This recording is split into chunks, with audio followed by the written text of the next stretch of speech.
Hey y'all, welcome back to For the Fans Entertainment. Today we are here with Frank and DeLucas, and we are going to break down episode 6 of the challenge, Spies, Lies, and Allies, where we got to see the start of a very big blow up that they've been promising us for a while, some more hookups, and a very, very redundant challenge. So we are going to dive into it and just share our thoughts. So, Frank, DeLucas, how are y'all today? Awesome. I'm doing great. I'm excited. I'm just in a good mood lately with all the shows that are coming back, and it's just like reality overload. So I'm like an addict that is just got his fix. So I'm lit right now. I'm ready to go. Yeah, I'm just excited to be back with you guys after a 2-week hiatus, so whatever you want to call it. So it's good to see your faces and talk some shit. Yeah, so if you're joining live with us, make sure you drop us a comment. Let us know your thoughts on the season so far, what you think's going to happen between Fessy and the big meatball Josh, and just overall your opinions on just life. You know, that's what we're here for. So, all right, to start this episode off, we do get Huey talking with Big T, and Huey knows him and Emmy's heads are on the chopping block. They're the rookie duo, and he knows it's coming their way. Yeah, everyone at this point, every rookie, the writing's on the wall. They're like, I just need a good partner. I need a partner that no one else wants, that I can keep for a while so no one targets me. Yeah, I mean, they absolutely put themselves in this position. They had numbers from the beginning, and they just let it go into the veteran's hand. So I don't feel bad for them at all at this point. It's so frustrating. DeLucas, last week we pointed out that all Logan had to do was to take Amanda from Kyle, and then there would not be any more rookie teams. But they have not figured that out. They haven't sat down. They haven't crunched those numbers. And so we end up with Huey and Emmy together. And I was so excited to get to see them compete because they are such big personalities. I was like, this is going to be iconic. Could be a complete disaster, but it could also be super entertaining. But we didn't really get a lot of that yet. So we'll see what happens. And then What else happened before? CT, he had a confessional where he thought that Emmy, though, she's got a lot of heart and she's got a future in these challenges. And I agree 100%.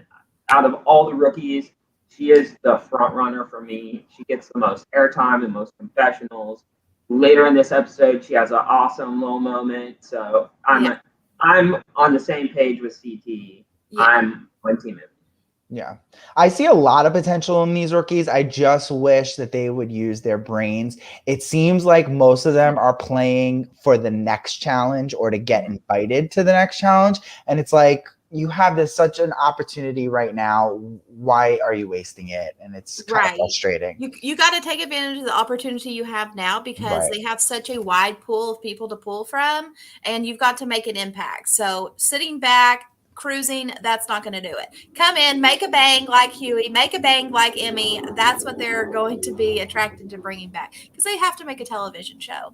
And so CT sees the potential in Emmy. We all see the potential in Emmy, and you know, she's a rising star, and I think that I think the vets have really kind of taken her under their wing.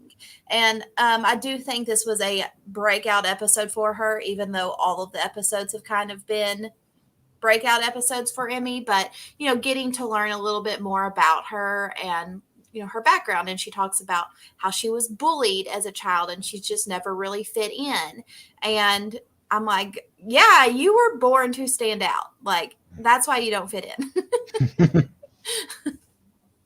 So, you know, whatever the path is that got her here, I'm here for it because she's entertaining AF. Yes. For sure. She's old. Go ahead. She's great for my draft team, that's for sure. Keeping me in that number like one MVP spot, guys. I'm in that number one spot for about 4 weeks now. Come for me. I'm close. I think I'm gaining on you. We don't have to talk about the draft. It's not that important. Okay, so also here in my notes, when CT is talking to Emmy and Emmy's talking about how like, oh, I'm looking for that fifth partner, like maybe that's going to be the one. Can we just talk about CT's transformation? We had like OG CT, like midlife crisis CT, and now we're in like post midlife crisis where he is like looking like he's 23 years old again. Yeah, but he's still an uncle. More like Uncle a grandpa. What'd you call him?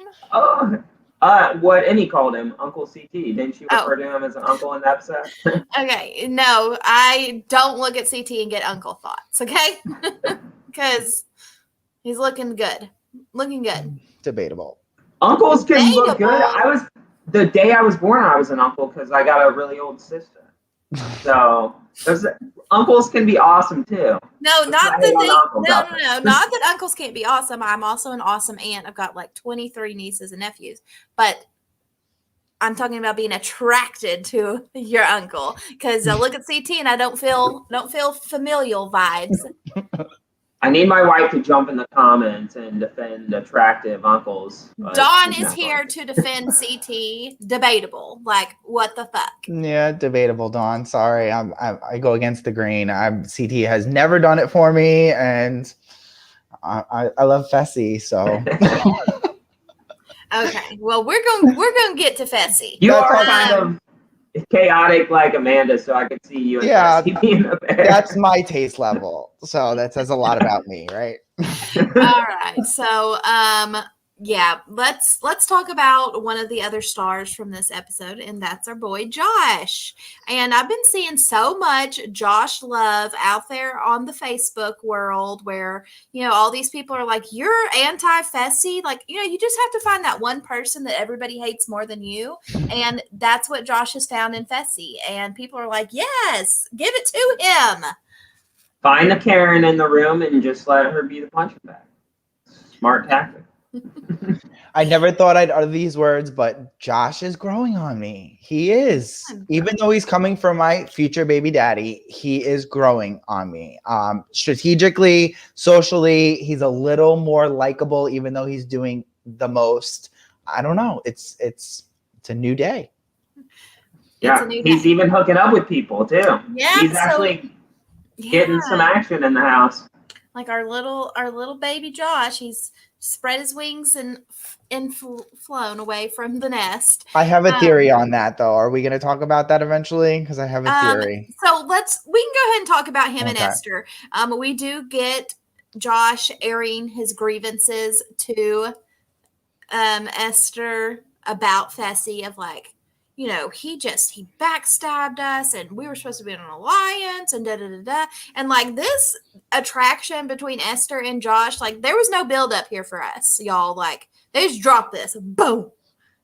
And I loved Josh's like game there because I didn't think Josh had any game, but he was telling Esther like, you're my safe place. In this chaotic house, you are just You're home. You're home for me, pretty much is what he's getting at. And I was like, that's pretty smooth. You're playing that girl, poor thing.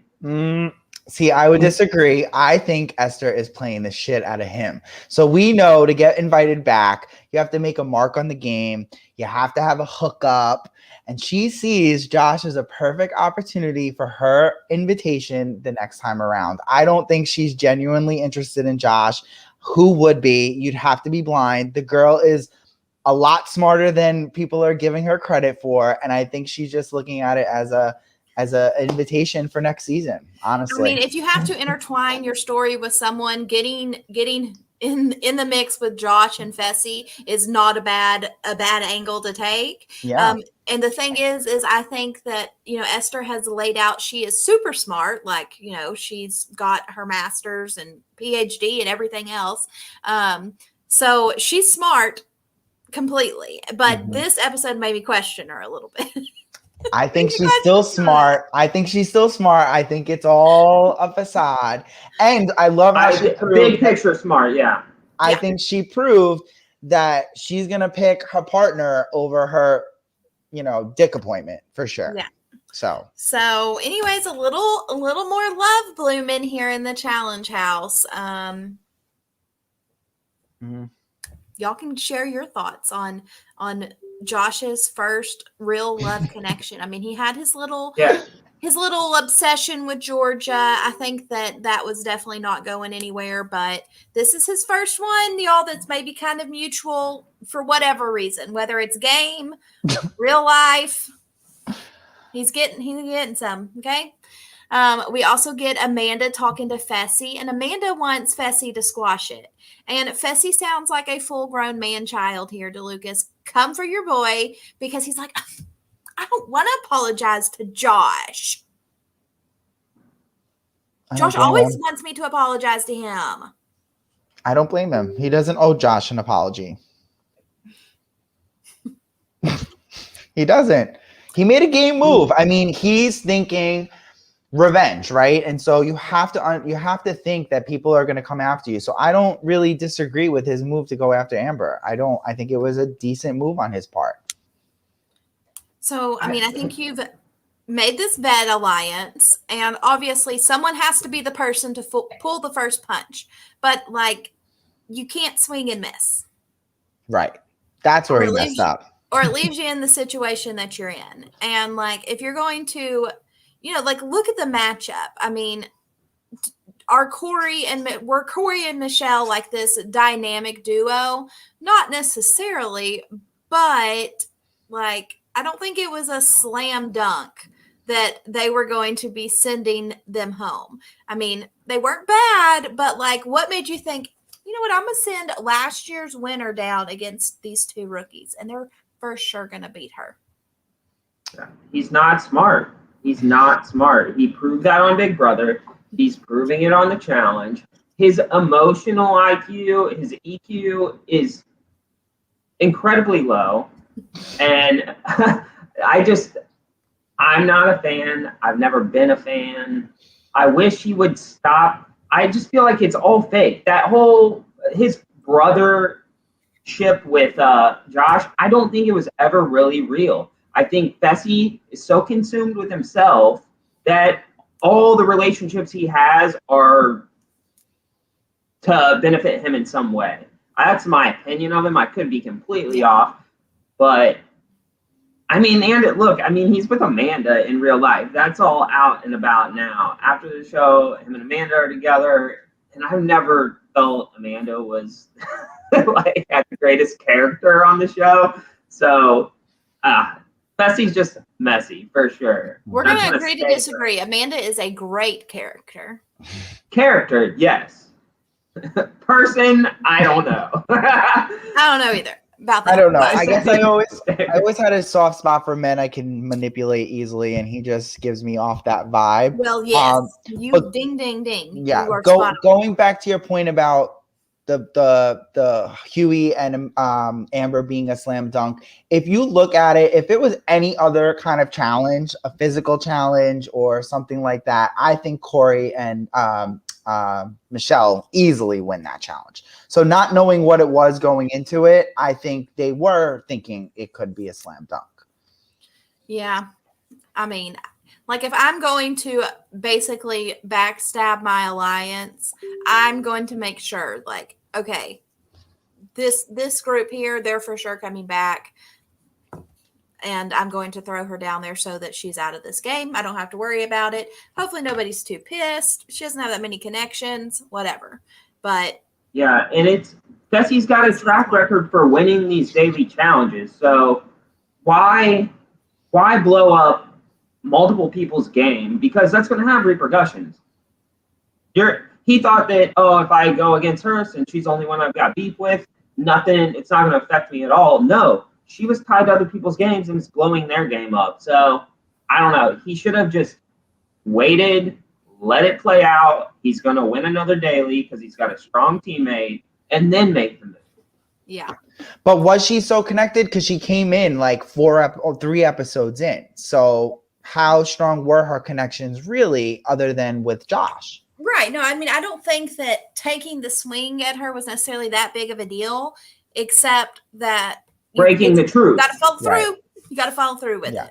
and you didn't. And then you got to deal with the repercussions. And some of those repercussions are probably like, kissing ass a little bit if you want to try to save your game a little bit. Like, you go to Josh and apologize. Hey, man, I'm sorry I screwed up, but I just can't trust Amber. That's nothing against you. Right. I just can't trust her. But does Fessy do that? No, he can't, because he's got too big of an ego. We're going to get back to Josh and Fessy. Let's continue talking about the episode. We get Casey and Noddy's date. I think what happened here was you had two guys fighting over Noddy previously. I think was that last episode or the episode before that. But you had people fighting over her. So Casey's like, I gotta take you out to dinner. Gotta get your focus back. You enjoyed that a little too much. Yeah, I mean, everyone saw this coming, this relationship blooming between the two of them. This is a multiple season buildup. And, everyone, I feel like, knows the backstory of Casey's in a relationship and Noddy's my best friend. There's nothing to worry about. So it's like, it's just kind of hard to be very supportive of this relationship. Yeah.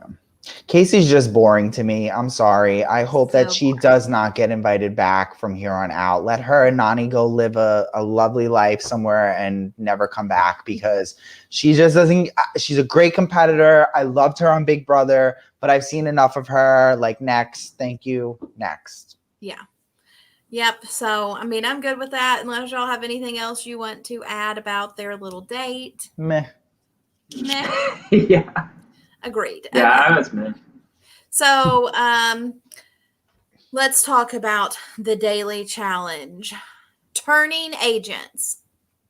Y'all, I'm so over it. I cannot.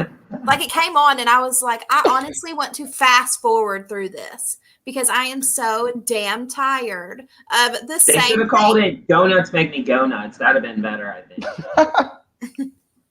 That is an interesting name. But, like...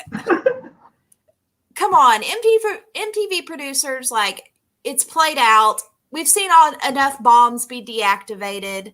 Please stop. We don't want it anymore. Yeah, I mean, it would have been cool if they weren't strapped onto the car. I myself have done, one time I was driving, and I was driving this Prius. We were on this back road and never been there before.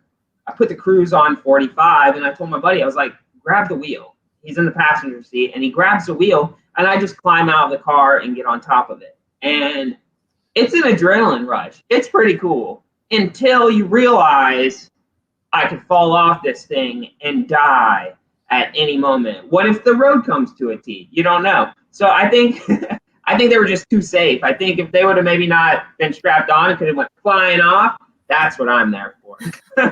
Right. I mean, there's a certain level of danger that they're not able to go to. That's the level that they can't.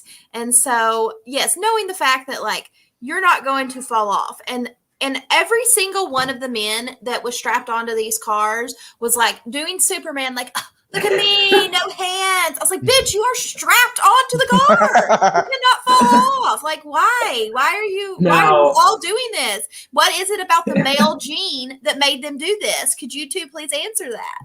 I don't have it. I would say that gene, so. I pretend to be a superhero all the time, so I completely understand. They're just using their imagination. Yeah. So something about them made them think, every single one of them, this is what I'm going to do.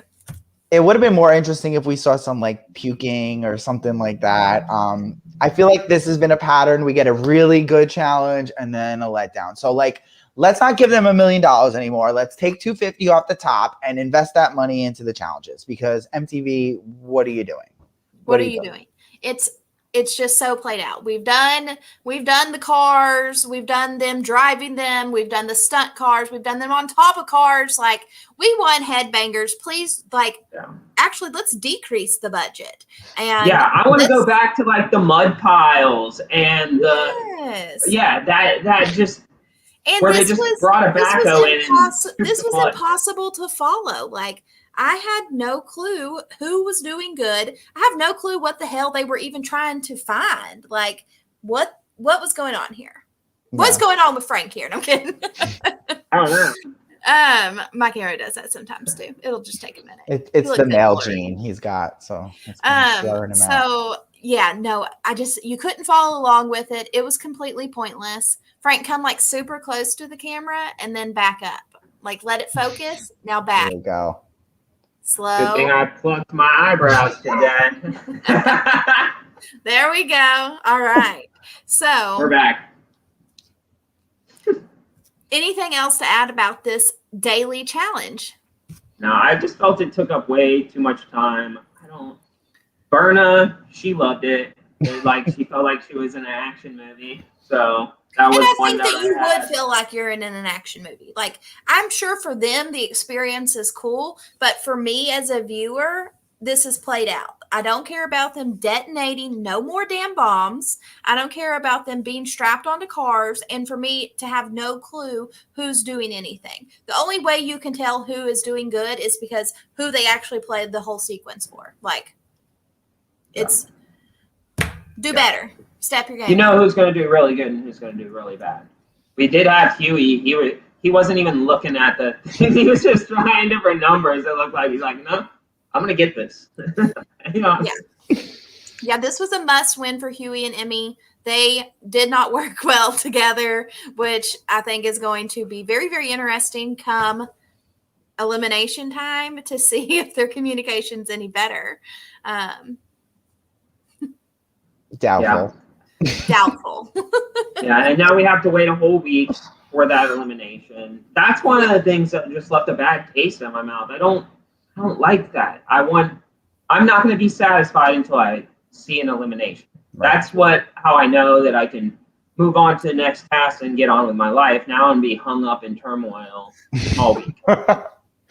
Are they going to be an hour from here on out? Is that like a schedule change, or why was it only an hour this episode? That will be interesting. Obviously, like why MTV has decided to go head to head against Big Brother and then now Survivor, I'm not going to understand. Because I feel like there is a lot of crossover between the three shows. And so I feel like MTV should just move the challenge to another night. Or 10 o'clock. That would make all of our lives easier if they could just move to a different day. That would be great because it's really hard to watch three shows at one time. Yeah, and they're part of the family now. They're casting from those shows. They're casting. They're part of whatever the hell this is. What is this? Viacom? I think we just need to get Jeff and TJ together to just talk it out, Talk it out. Let's have a get on the same page. A summit, like millennials versus Gen X. Okay, we're off. All of the great hosts come together, except for like a meeting, like the Chin Bot rolls in, and Jeff and TJ and Phil. Phil Keegan comes out. The word work. Yeah, let's bring together all four of the hosts. They should do just like have Johnny Bananas hosted an event for all the hosts. I'm gonna pitch that out to the universe. Hopefully somebody grabs it. Or Mark, you can lead that up, I think. Yeah. All right. So back to this challenge. We get Emmanuel and Casey winning. Like, okay, great, boring, whatever. Yeah, but now I think Emmanuel, since he won, he has to be in a music video with Emmy. I think that was the deal, right? I mean, I am here for this collaboration. I mean, he's a dancer, she's a singer, they're in the same country. Like, why are they not collaborating together? Anyways. All right, so back at the house, we get Big T talking with her partner, Jeremiah. And she's like, Jeremiah, if you get called in, you don't have to come back to me. Like, it's okay. I won't be mad at you. I'm like, damn, Big T. She is like, peace, brother. Like, somebody else come through. And so she's like, just find you a better partner. It's no big deal. And so Big T's setting him up like, hey, this may happen and you should think about your possibilities. But she followed it up with, but maybe I will be mad. So she's like using that like reverse psychology kind of thing with him. She's like, maybe I will, maybe I won't. I love Big T. She gives me what I need. I want her around for a while. Yeah.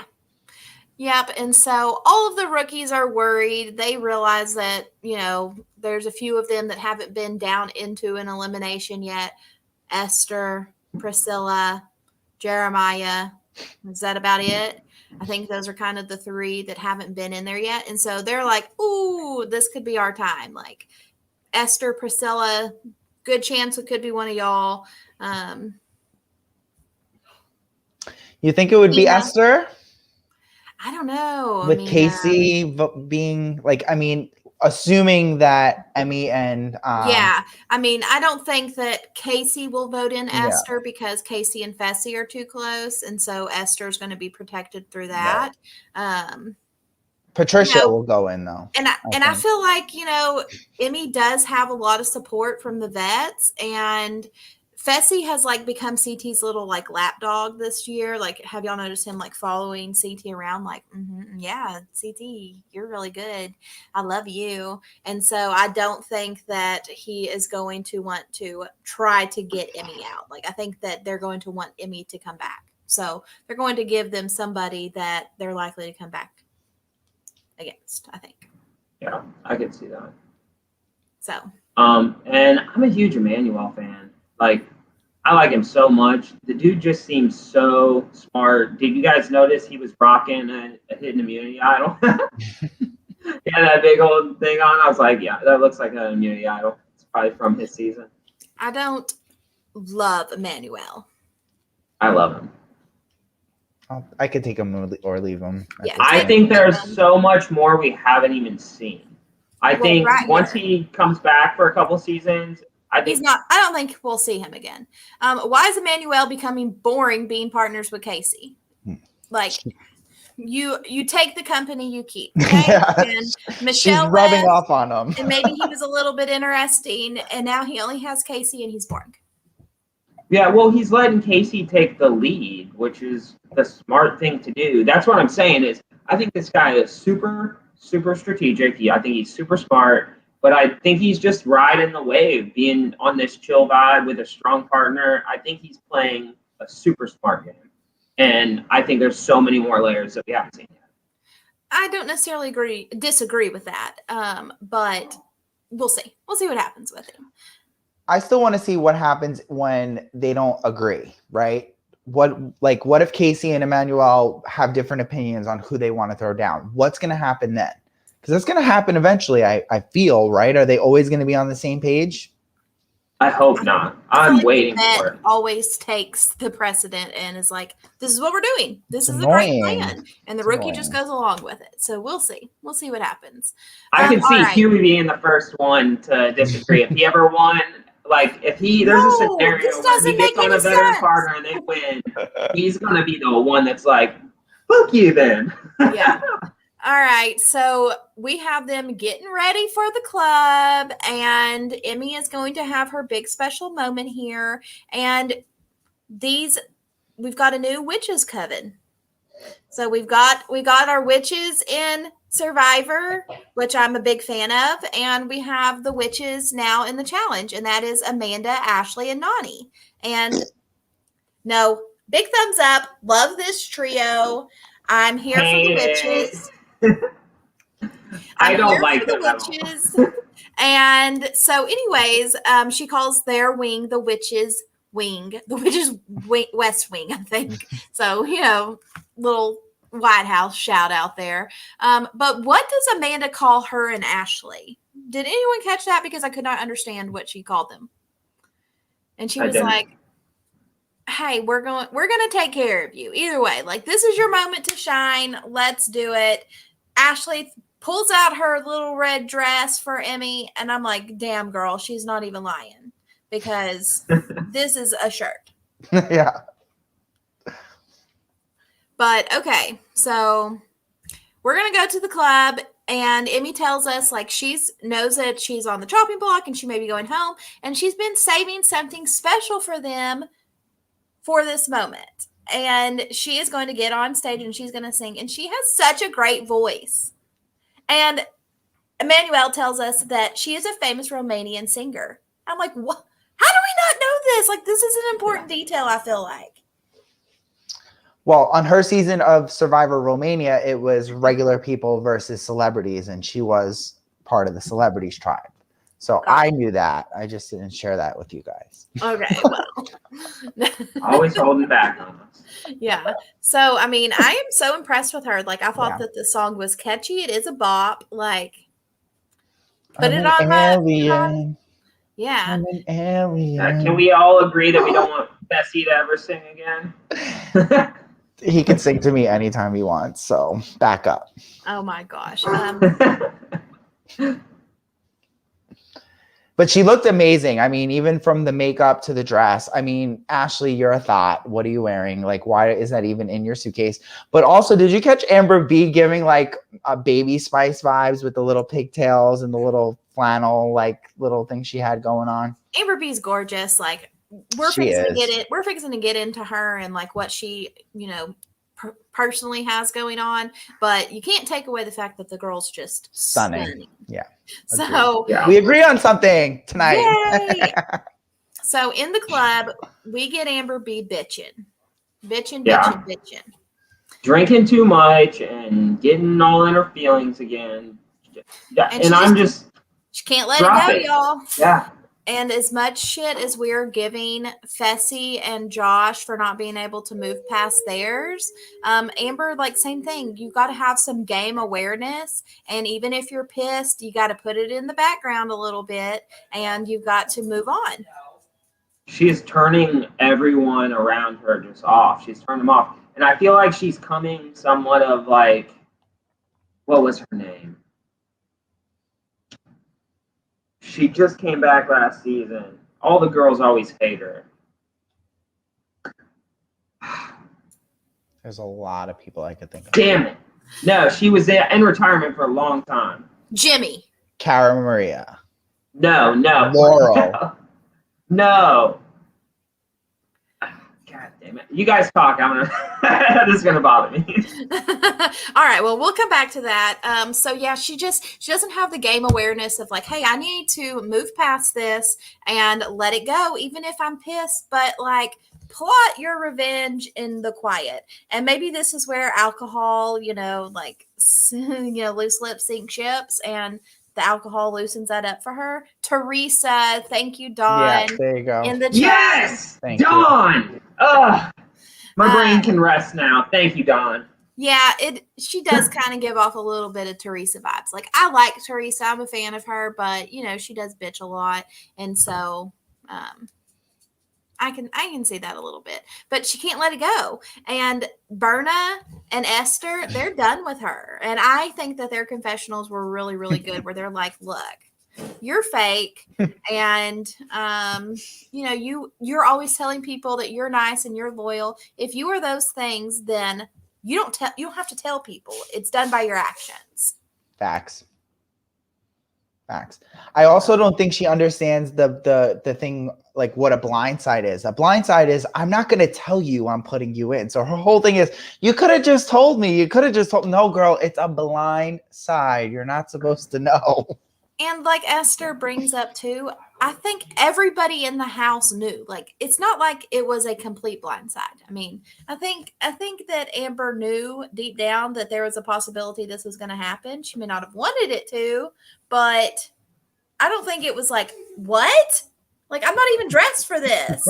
I do think she was shocked. I think she trusted Josh's ability to control the situation. I think she 100% trusted Josh. That's why I think Josh lost his mind, because he was probably reassuring her all day, like, it's not going to happen. I got this.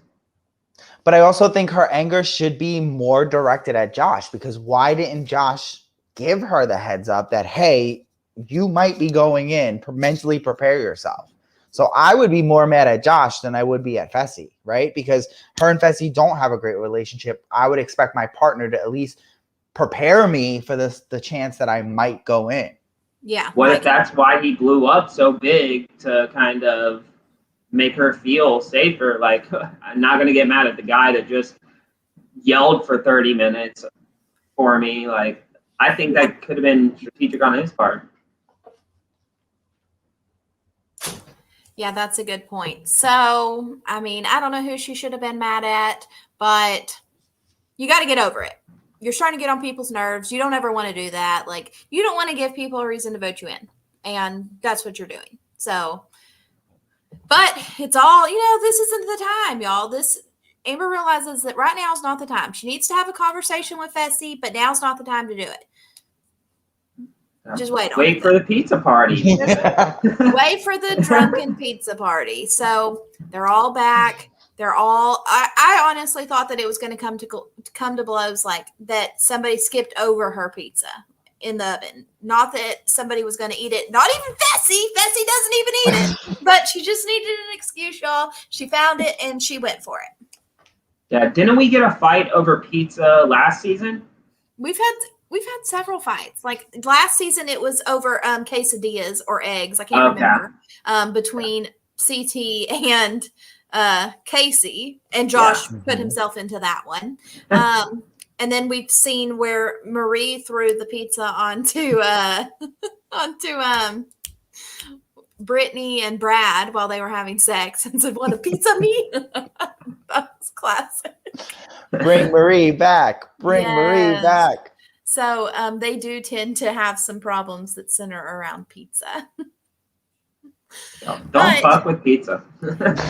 These people are like, look, it's boring here and we need some entertainment. So Tori is like, I lied and I decided to tell Fessy or to tell Amber that it was Fessy that ate her pizza. But yeah, no. And Fessy kind of rolls with it at first. I'm like, what an idiot.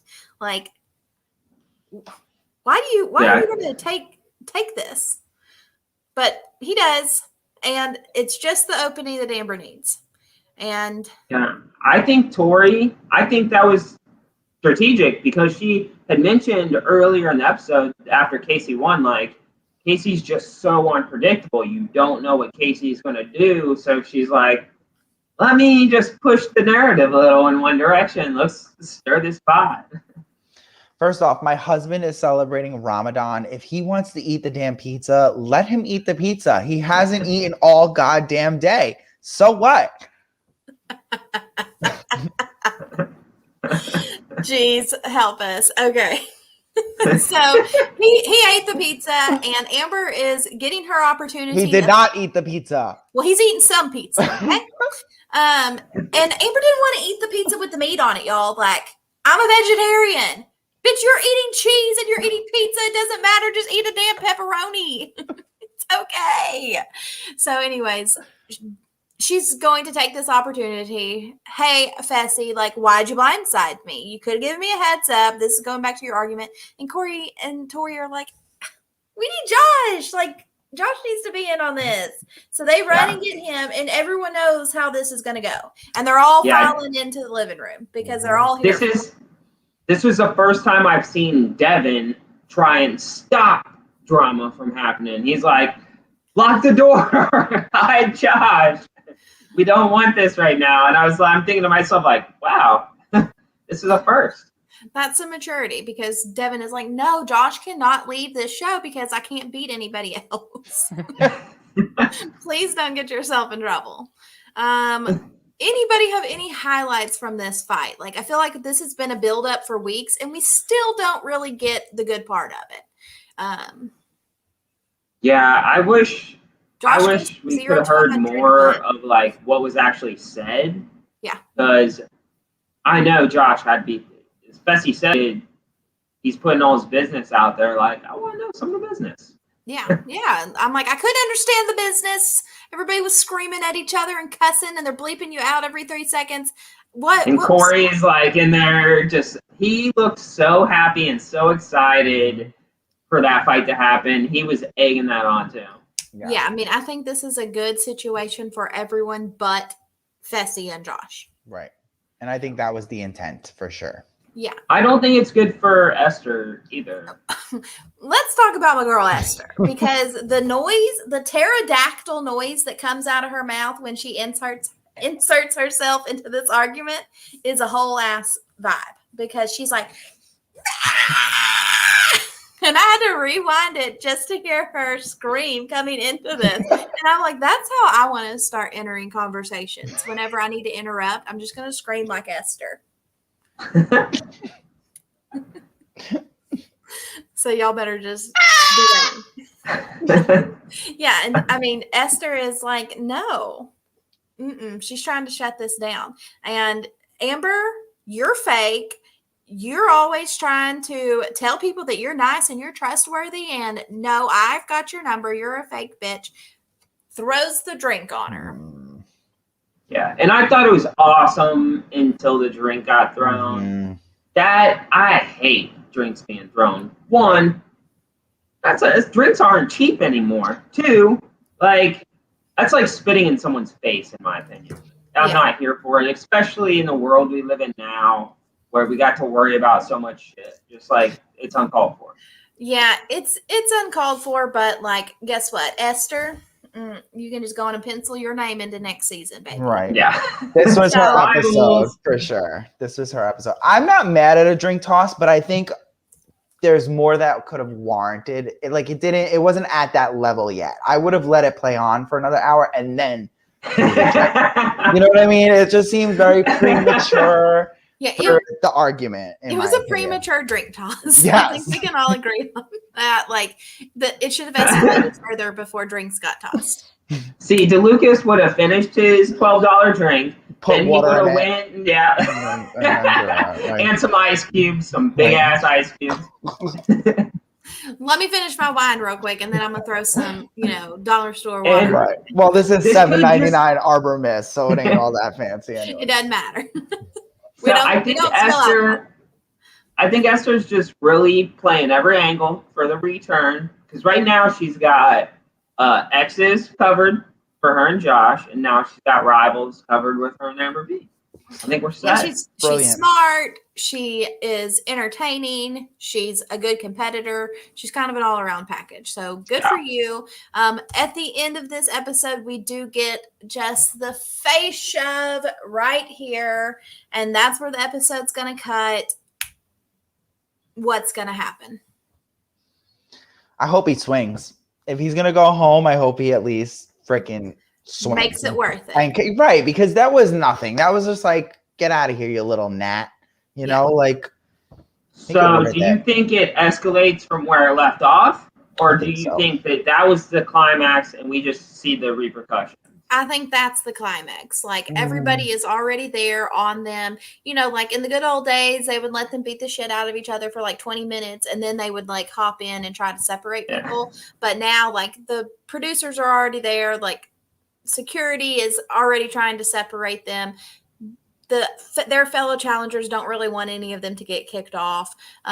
So it's going to get separated pretty quick. I think that we saw the extent of it. Okay, so devil's Josh. Do you think Josh is also in jeopardy? Because it kind of looked like when he was moving, it looked like he smacked the shit out of the guy, the bouncer with the mask. Poor dude almost got his mask knocked off. But so do you think that would also? No, I think that it's more of his mannerisms than an actual like intentional shove, hit, something like that. So I think that Josh is way, way more aware than Fessy is in this situation. And Josh is not going to escalate himself physically. But do you think that little push warrants going home? I don't think it I think the drink more than the push. I think the drink is far worse of an offense than pushing someone on the chinny chin. But I think they could both be gone. I think the warning that they warned everyone earlier in the season, and like you said, Kiley, back in the day, they used to let shit go down. Now they try to get away from that. Yeah. That mindset. Yep. So we see TJ come in. We know somebody's going home. It definitely looks like it's probably going to be Fessy. We'll see if it's Josh, Esther, if anybody else. But yeah, right now it's just speculation.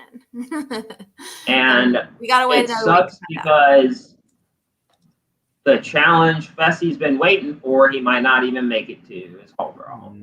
Yep. So you did, dummy. Good job. All right, and that wraps up the episode. So we're going to go through our little awards. Obviously, I don't feel like we can give out all of them this week because we had a very incomplete episode. But What is y'all's confessional of the week? Mine, compared to last week in our praying to the situation, it was hard. It was big shoes to fill. But I would say the confessional that I just felt right on pace with was Big T falling asleep to Amber and her whining about the same thing that happened like 2 episodes ago. Yeah, I appreciate that one. I'm going to give my confessional award to Esther, and the producer saying, "What attracts you to Josh?" And she says, "I have no idea." There you go. That's it, y'all. And mine is a little repetitive, but I'm going to give it to Bettina only because she doesn't get any airtime, and that laugh gets me every single time. It really does. So Bless her. Okay. Yeah. Comp-beast of the week. Nobody? Like, what the fuck? This wasn't even a competition. It was stupid. Yeah. Nobody gets an award. I give it to us. MTV, you suck. Fair. Playmaker. I know who I got. This is an easy one. All right, let's hear it. Tori, the pizza play. That that's the only thing that made the episode interesting was the fight I felt. Yeah, I'm probably good with that. Like, this was just such a blah episode in terms of moving the game itself forward. So we'll see if Tori's pizza play ends up doing well for her. I gave mine to Emmy only because I think she's playing more on the social. She's getting people to really like her. I think her putting her music out there, even if she doesn't come back to a challenge, is huge to be on America's MTV. So I'm going to give it to Emmy this week. I like that. Biggest beef. Well, I mean, honestly, I'm going to give it to Esther and Amber because this went from 0 to 100 because Esther wasn't even involved and Amber didn't know what was happening. And as Amanda said, because maybe I should have given my confessional to Amanda, like, if you can't stand the heat, get the out of Esther's kitchen because Esther is bringing it. And Esther decided she was going to escalate the situation. I concur on that one. Like me, Esther stands by her man. So yeah, that hands down is the beef of the week for me because I felt the drink was more extreme than the shove. Yeah. Rookie of the week. Ooh, I think there's 2 contenders, but I'm going to give it to Emmy because I feel like Emmy is just all around setting herself up well for not just this challenge, but future challenges. I think Esther's getting that phone call too, but I like Emmy's chances better. So I wrote down here Tasha, but I'm assuming I meant Esther. Yeah. So it's talking about like playing for the next challenge, but Tasha. Esther is still playing for this challenge while she's signing that check for the next one. So she, for me, stands out amongst all of the rookies, and I want more and more and more, many, many seasons from her, for sure. I get to be the tiebreaker. This is exciting. Who's it going to be? For me, getting in front of everyone on MTV and singing in a language that isn't even your first language, I think takes so much confidence, and that's why I'm going to go with Emmy this week.